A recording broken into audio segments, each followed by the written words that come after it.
Well, it is 10 o'clock. We're going to go ahead and get started. Folks may be trickling in and joining us as we go, but that's okay.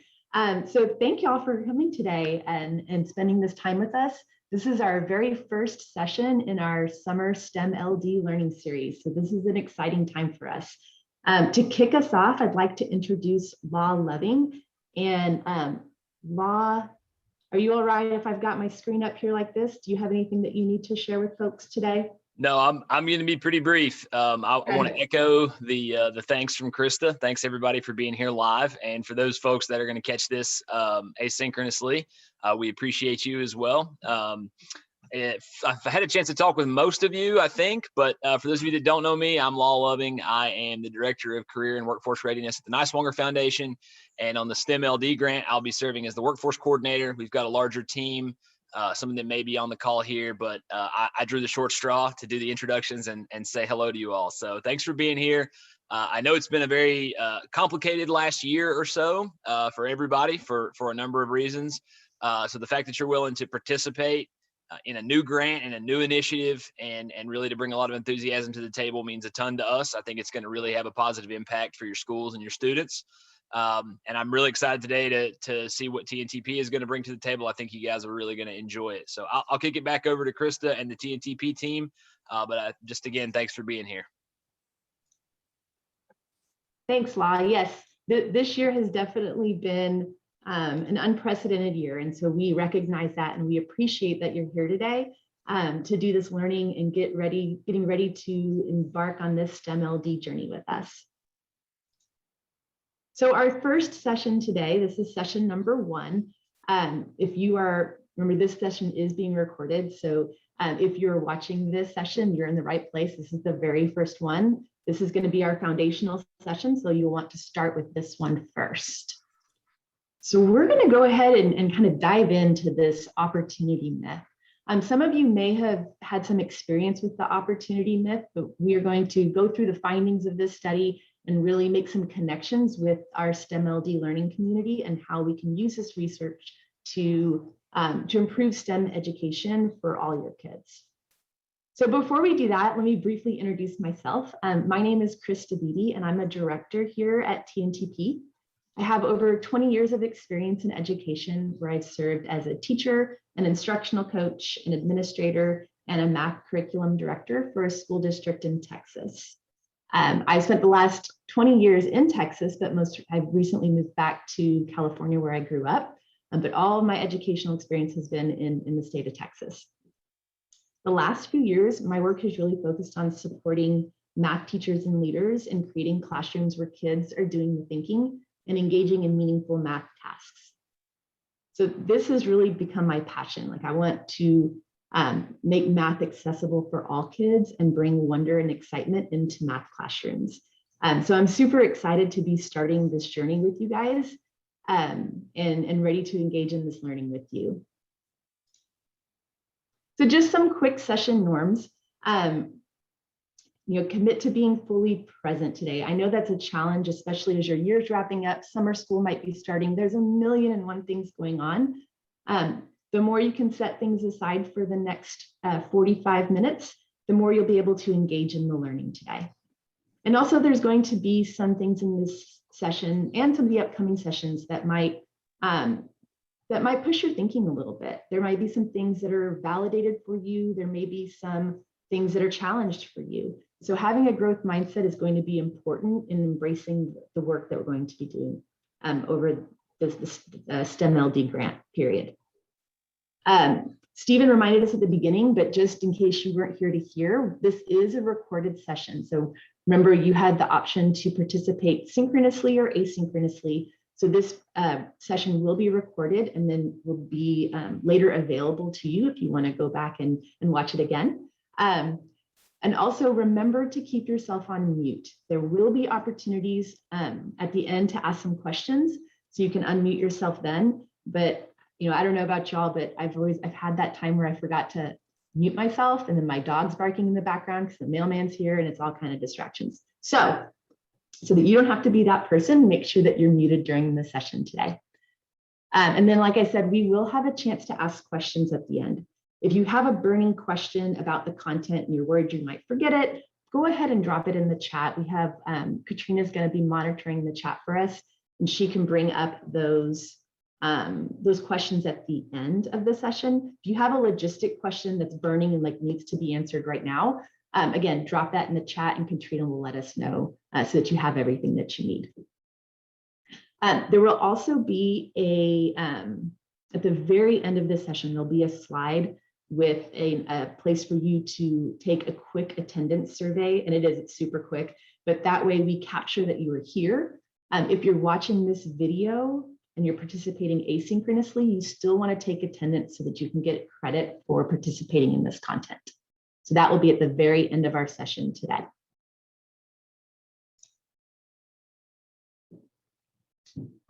So the goal of our session today is really just to become familiar with the opportunity myth. It's going to be a brief overview of this very large research study, and we're going to focus on making connections between the 4 key resources identified in this study and the work that we're going to do in STEM.LD.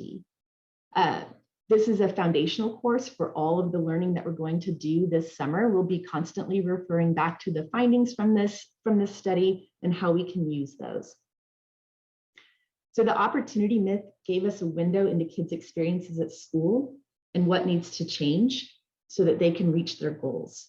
So as we dive into the findings, I want you just to think about your school and your students. What are areas of strength as a school system, and where are areas that you can grow? Through STEM.LD, we want all kids to have the knowledge, skills, and experiences to successfully pursue a STEM career. I know that's why you all are here, right? So we're talking about some pretty major stuff. We're talking about changing lives by changing trajectories, and that's tough work, but it's also super exciting work. So let's dive into the opportunity myth and begin to learn more about its findings and start to build this strong STEM community in Tennessee. So in September of 2018, TNTP published its 6th national report. This report was centered on the student experience. So what are kids doing every day in classrooms? Are they interested in their work? Do they feel challenged? We combined thousands of hours of observation, student work samples, and student and teacher interviews, and student and teacher surveys. This report was called the Opportunity Myth. It came into existence because of a nationwide problem. Students are getting A's and B's in school, and they're going off to college, and they're not prepared. In fact, 40% of all kids have to take a remedial class in college, which they have to pay for, and it doesn't count as credit. So really, this report kind of dove into like why. We were trying to figure out, why is this happening? So to help us understand why, we set out to work with 5 districts, 3 urban, 1 rural, and 1 CMO, to follow almost 4,000 students and their teachers across the 2016-2017 school year. We gathered a significant amount of data to paint a picture of what students were experiencing, studying 4 specific components of students' experiences that we hypothesized would correlate with academic success.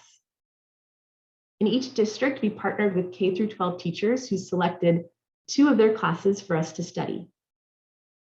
In those classes, we gathered almost 5,000 student assignments and more than 20,000 pieces of work on those assignments to measure the quality of assignments that kids were receiving.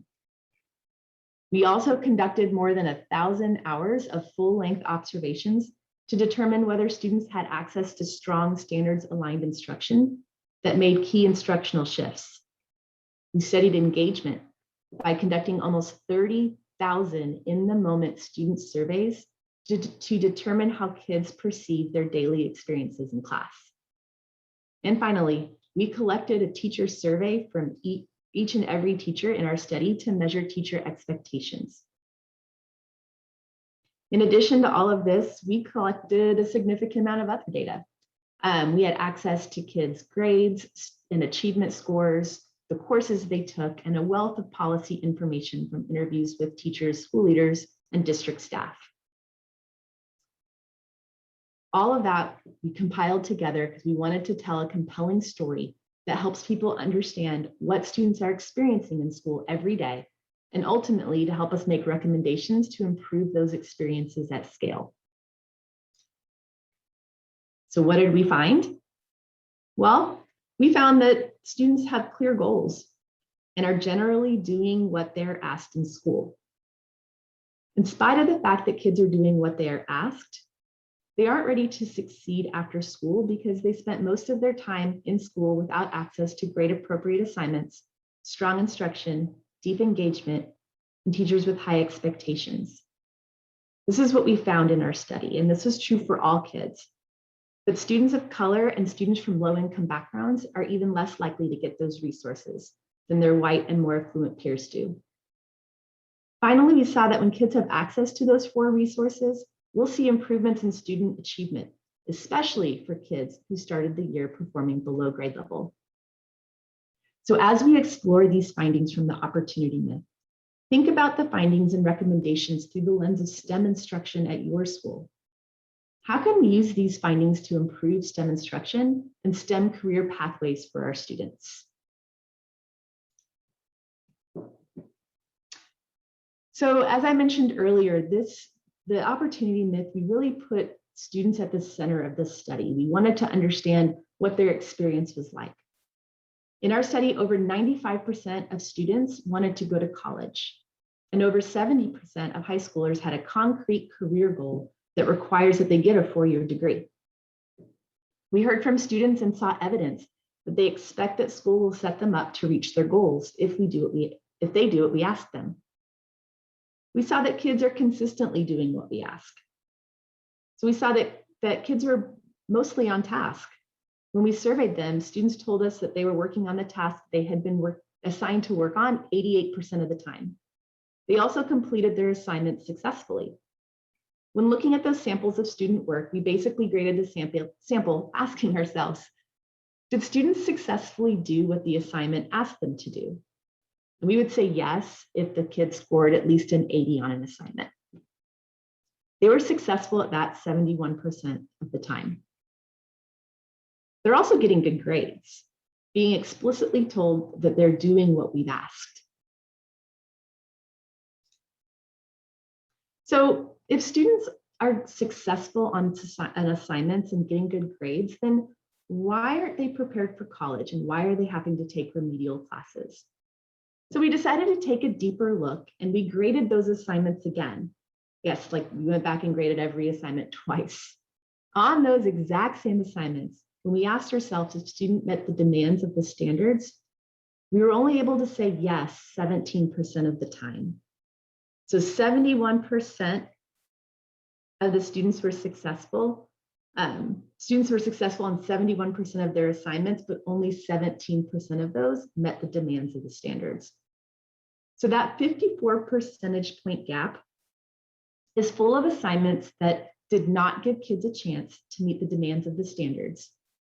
That means kids are getting good grades and succeeding on content that is not building the ladder to college success for them. So all of these findings add up to the opportunity myth, which is the false promise that we as a society make to students and their families about school. We consistently tell students that if they do what we ask them to do in school, they'll be set up for success in life. But our research shows that we misled students and their families about what they're getting in school. And for many students, even though they did what we asked, they aren't set up to reach the goals that they have for themselves. So now these findings are on all of us, not just teachers. We are all responsible for providing students with better school experiences that set them up for success. In fact, we saw that students have a whole lot of trust in their teachers. 93% of the students that we surveyed said it's important to their teachers that they learn a lot. And this matches what we saw in our study. We saw teachers working hard and doing what they've been trained to do. So we're going to spend the rest of our time together honing in on our findings with those 4 key resources. Before we do that, though, it's important to note that our study only looked at the point of impact for students, which of course is the classroom experience they have day in and day out. It could be easy, therefore, to misinterpret these findings and walk away thinking that all of our problems in education begin and end at the classroom level and that teachers are the issue. This would be a significant misrepresentation of what we found.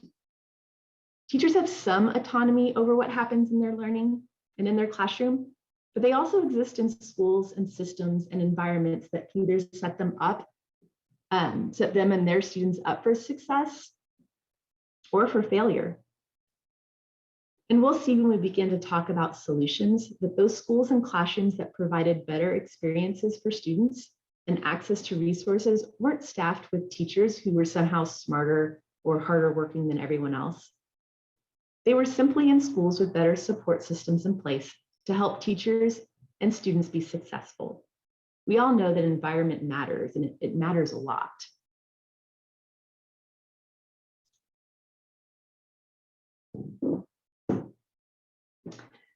So throughout the session, consider your own school or classroom. What questions come up for you about these findings as they play out in your own school environment? What systems, supports, and structures need to be in place to address those things? Think about this in terms of your STEM program, specifically at your school.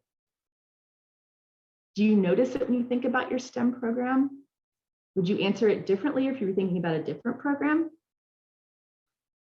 You don't have to answer these questions right now, but just keep these questions in your mind as we go through our session today, and we'll come back to this slide at the end for some reflection.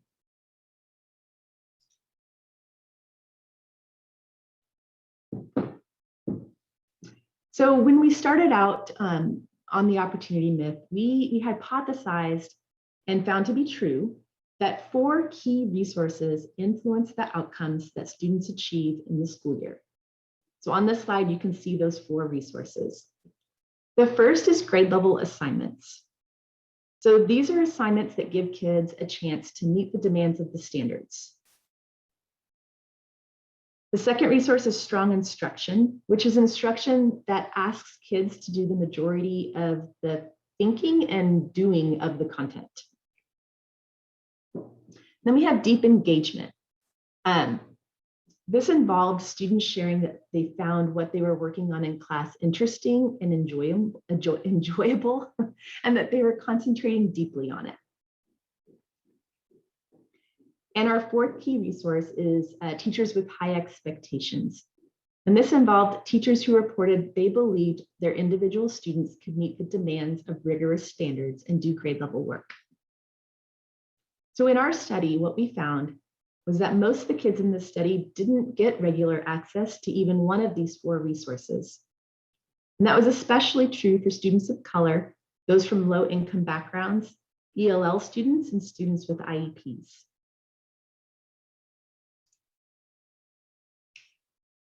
But what we found was these 4 resources have the potential to make a difference.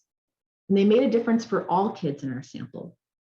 Students grew more when they had access to our 4 resources. So you can see on this slide, it's broken down by each of those 4 key resources, and you can see the amount of growth that all kids had when they had access to these resources. Here's the exciting part. Like, this was especially true for our kids who came in below grade level. So students who started the year behind grew significantly more when they had access to grade appropriate assignments, strong instruction, deep engagement, and teachers with high expectations. So this research flies in the face of an implicit narrative that we sometimes tell about students who are behind, where we feel like they just can't do grade level work. It also challenges the notion that students who are behind need less challenging work in order to meet them where they are. Since what we see here is that if students who are behind don't have access to grade appropriate assignments, they never have the chance to catch up. Instead, teachers need stronger support and training to give students real access to challenging content, regardless of their starting point. That's incredibly difficult, but vital, and it shouldn't rest on teachers' shoulders alone. I also feel this is especially relevant when we're talking about STEM content areas of science and mathematics, thinking about the different levels that your kids are coming to your classrooms with. It's very challenging to think about, how do I get them to be successful on grade level contents? We'll be exploring that idea throughout these sessions.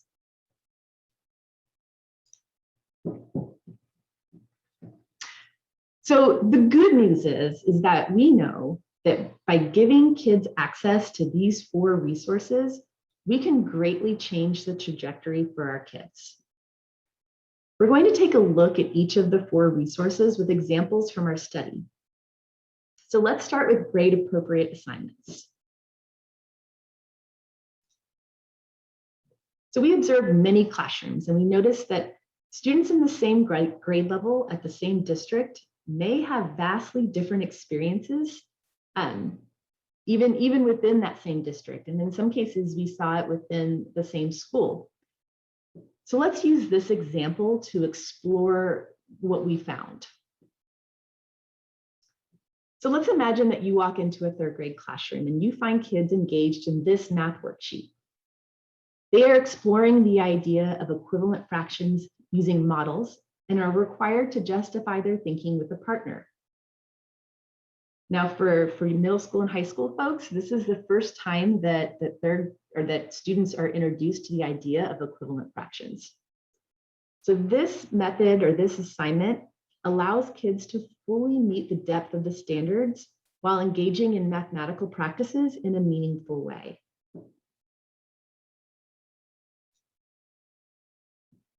Then let's say you visit another 3rd grade class in the same district and notice that they are having a very different experience.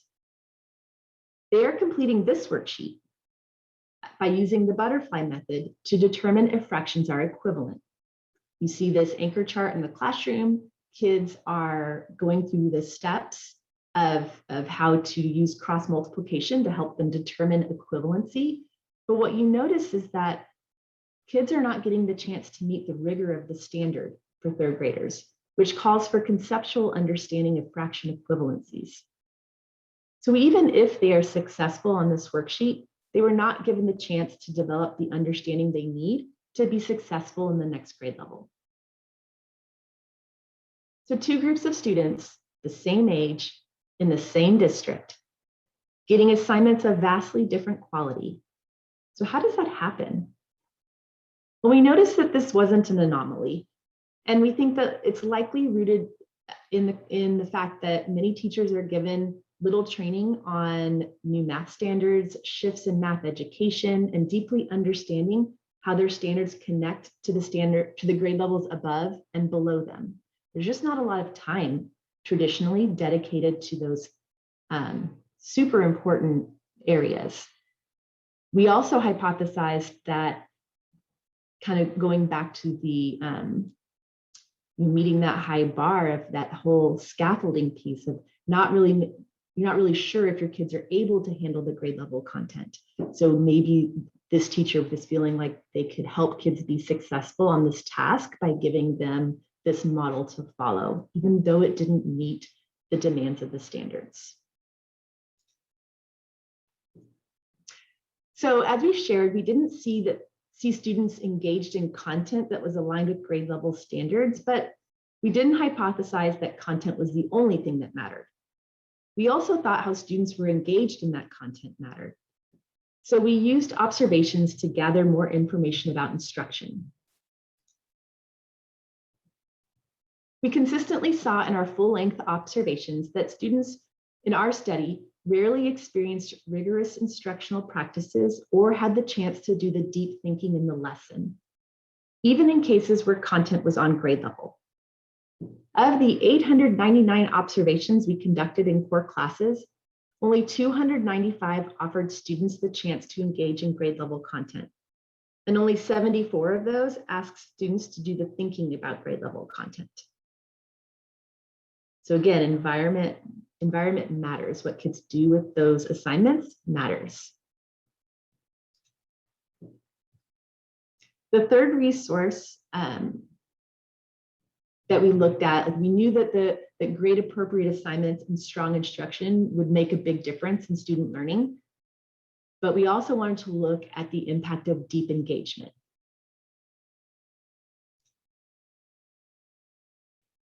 So in our study, students knew that their experiences weren't strong.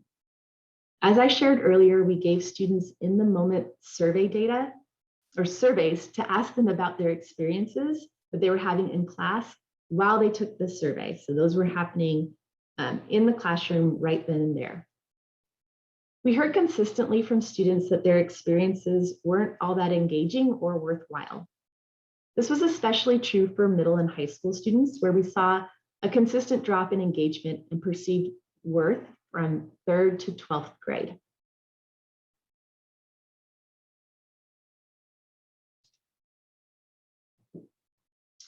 And the last resource that we looked at was, we found that teachers with high expectations were a resource that really matters a lot, especially for kids who are coming in behind.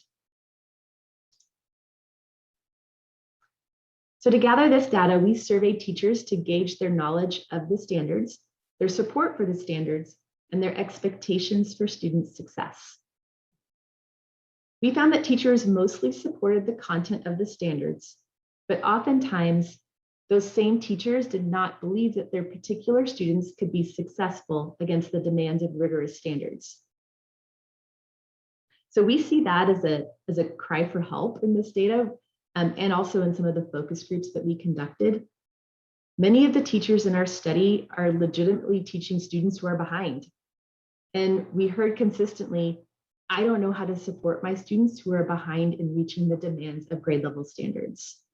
So if we think back to that example of the 3rd grade classroom where we had one teacher building that conceptual understanding, it could be that the other teacher was thinking, you know what, my kids are behind and they don't have any foundation for the conceptual understanding of fractions. So I'm going to teach them this trick with the butterfly method so that they can get by and feel successful. We noticed that teachers are doing this with the best intentions. They want to make things easier for kids, but that's actually not giving them what they need to be successful with the standards. So what happened with this was we noticed that the low expectations that we uncovered also seemed to contribute to a mismatch between the grades that students received and how prepared they are to demonstrate the skills they need to reach the goals they've set for themselves, which consistently included college.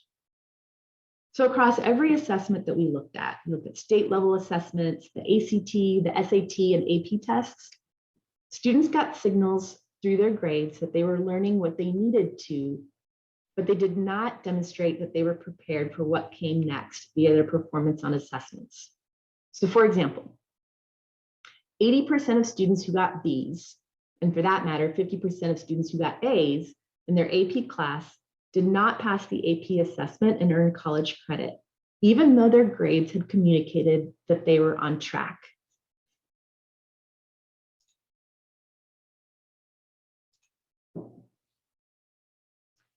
So overall, the hard truth is that most students in our study were missing out on these key resources. But some students are still getting more than others. The access is not random, nor is it distributed equitably. In our sample, students of color and low-income students were systematically denied access to grade-appropriate assignments or instruction. And this was true even when we controlled for achievement. We saw that students from low-income backgrounds still received lower quality assignments, even when they started at the same performance level as their higher income peers.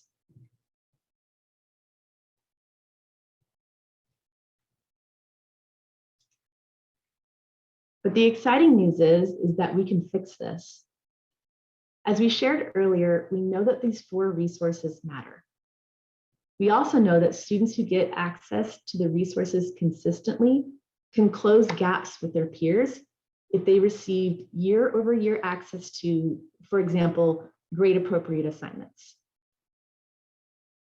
So this means that the achievement gap isn't actually inevitable.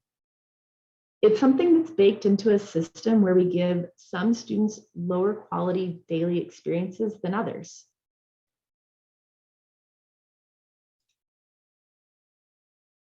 So what would it take to make the opportunities of school more than a myth? What would it take to make the promises that we make to students that if they come to school and do what we ask, they'll be set up to reach their goals? What would it take to make that a reality?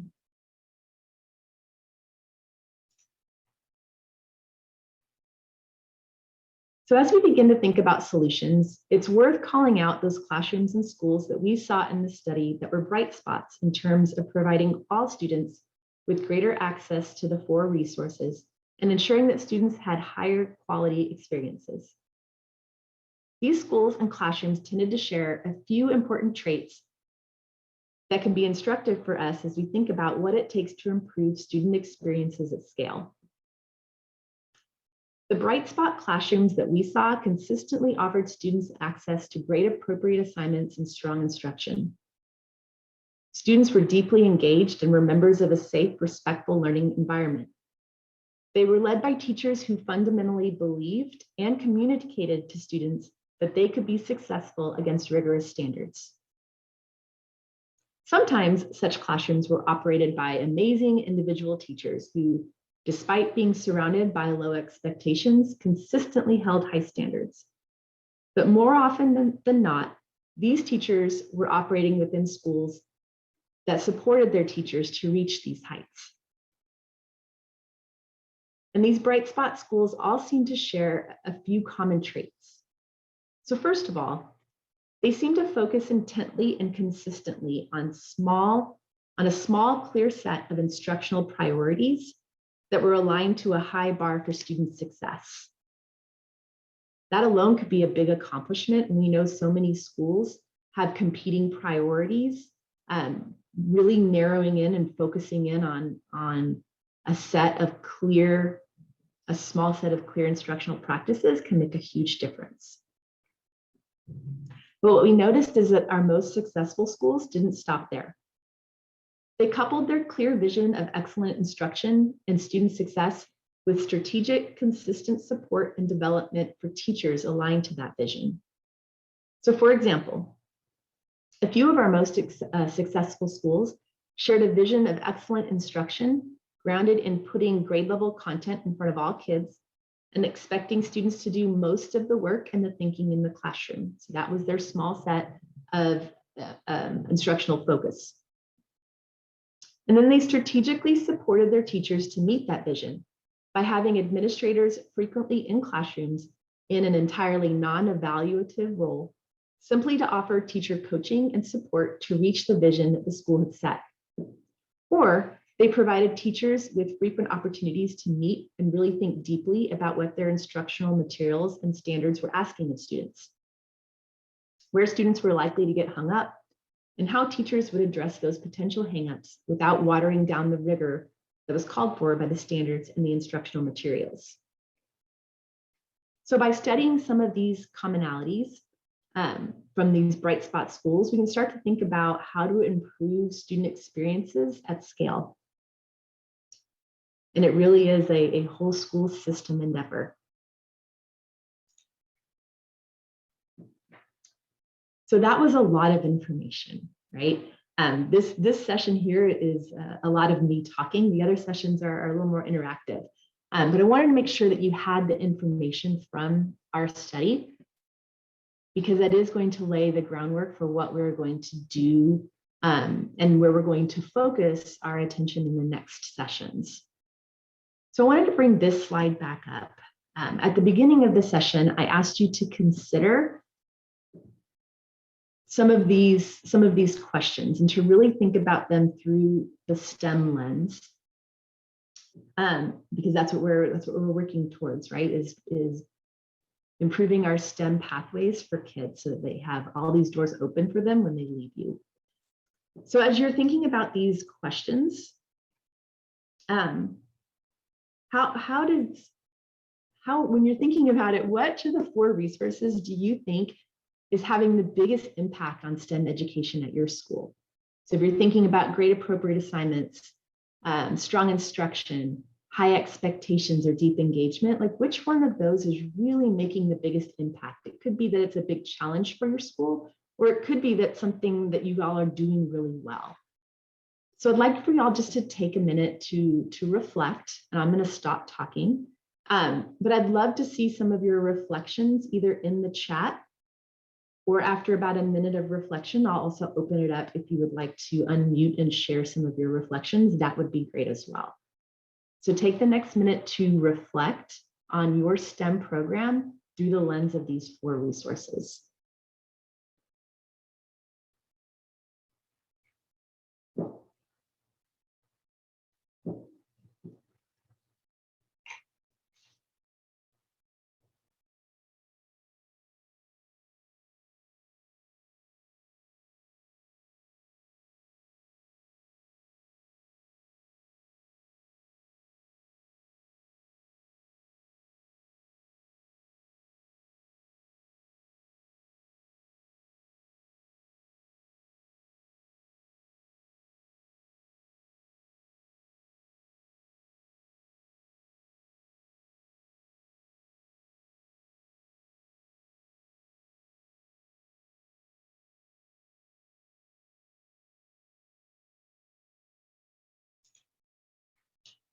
Okay, so you have the opportunity to share a quick reflection in the chat. I also would like to open it up to hearing from you all. What reflections do you have about this information in regards to your STEM community at your school? So if you'd like to unmute, this is your time.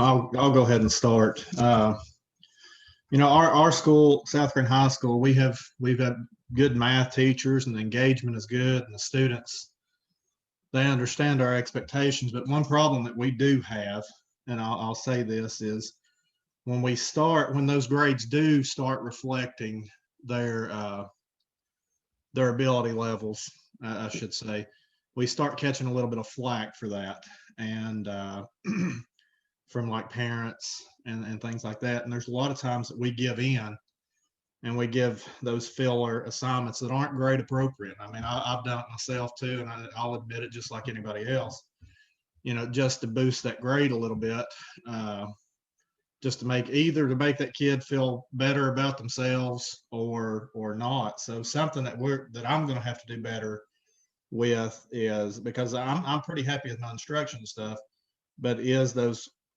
grade appropriate assignments. And another problem with that is, like in Tennessee, our standards, some of our math standards are so broad that it's hard to pinpoint every single skill that the kid needs to know for that particular standard. If that makes any sense. I don't know if some of you other people feel the same way I do with math, is that those standards are just, you know, it looks like one standard, but it's actually 5 or 6 different things that you have to teach. So that's something that me as a teacher at South Green, I'm gonna have to improve on. Thank you for sharing that, Philip. I appreciate you not only sharing some of your challenges, but also highlighting some things that are going well at your campus. Thank you for that. Does anybody else have a reflection they'd like to share? I do see a couple folks drop things in the chat. Thank you for doing that. Well, I would just echo, I'm at Greenville High School, and I would echo what Philip says, is sometimes we're driven by the grade instead of the learning. And that is a culture, I think, that here at Greenville High School that we've got to get away from. It is looking at the learning versus the grade. But there's a lot of pressure, and it's not just about the kids, it's the parents, it's the scholarships, yada, yada, yada. But the other thing that I was thinking about, you showed that 3rd grade lesson, and I just thought, we do the same thing. We are very leveled here at the high school level. But what we try to tell our kids is, you're taking the same ACT, you're taking the same 10 ready, you're taking the same AP exam, but at the same time having taught the high and the low. I know there are some of those things that we do as well. It's almost like I give up. And so let's do this trick, so to speak, to somewhat meet that standard, but the longevity of that obviously is not there. So it's definitely things to look at throughout the year, and I appreciate it. It's spot on. Yeah, right. Thank you for sharing that, Beth. You're right. Your assessment of why we do the things we do to help kids out is because we want them to feel successful, right? But in reality, we've got to find that way to balance that with preparing them so they feel successful when they leave us. So thank you for acknowledging that. And we will dive a little bit more into that when we get into some of the content specific sessions. So thank you for that. And thank you for everyone who's dropping things in the chat. It's been super interesting to read these, and I appreciate your honesty and your engagement in all of the learning that was shared today. Some of the things that you all called out are things that we are definitely going to focus on over the next couple sessions as we look more deeply at grade appropriate assignments and strong instruction. Specifically, today we'll be focused on grade appropriate assignments and strong instruction in mathematics. And so we'll take a look at some of these challenges that you all have brought up about how to provide that and how to balance that when you have kids who are coming to you behind. Then on Thursday, you'll get a chance to look at those same two areas, but through this science lens. Before we finish off with our last session, which is around that high expectations, because we noticed on the slide, especially for our kids who come in behind, the high expectations is like a super important and impactful piece that adds lots of value and helps our kids grow faster. So that's what's coming up in our learning sessions for today and for Thursday. And that will round out our session on the opportunity myth. So what I would like to do, I told you all there'd be time for questions, and I didn't lie. There's like a couple minutes left. So if you have a burning question that you would like to have answered during this session about any of the data that I shared from the opportunity myth, once we get folks going on the attendance survey, then you can feel free to unmute and ask those questions. I also included my email address on this slide. So if you have a question, or you let all of that information, you just kind of digest it and sit with it for a bit, and you have a question, please feel free to email me anytime. Like I said, we will dive more into some of these resources through our math and science content pieces. But if you have general questions about opportunity myth, I am always happy to answer those. So Elizabeth, thank you so much. She dropped in the chat a link for you. This is the link to the quick attendance survey, and it really is super quick.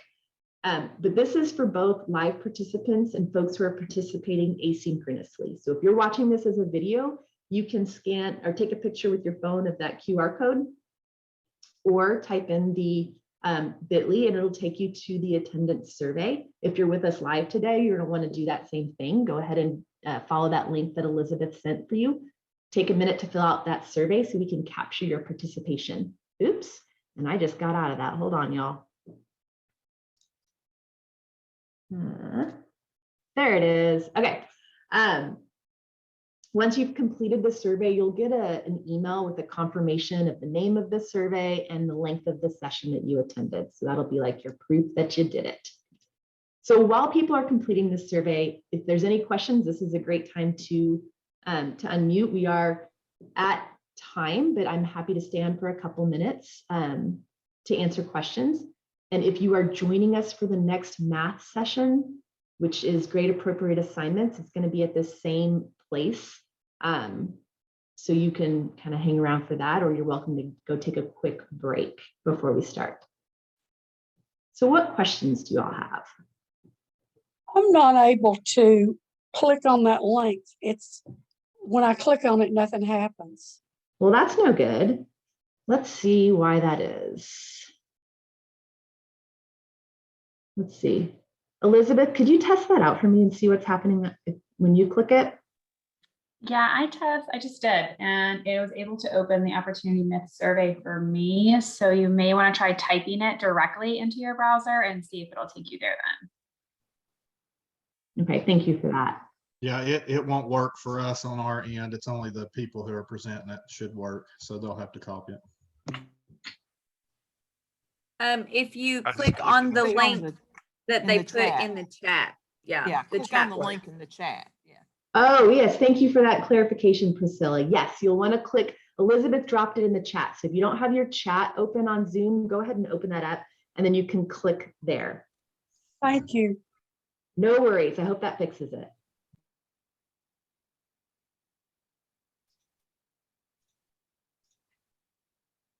Once you finish that survey, if you don't have any questions, then we're done with this session, and we'll meet back again in about 13 minutes.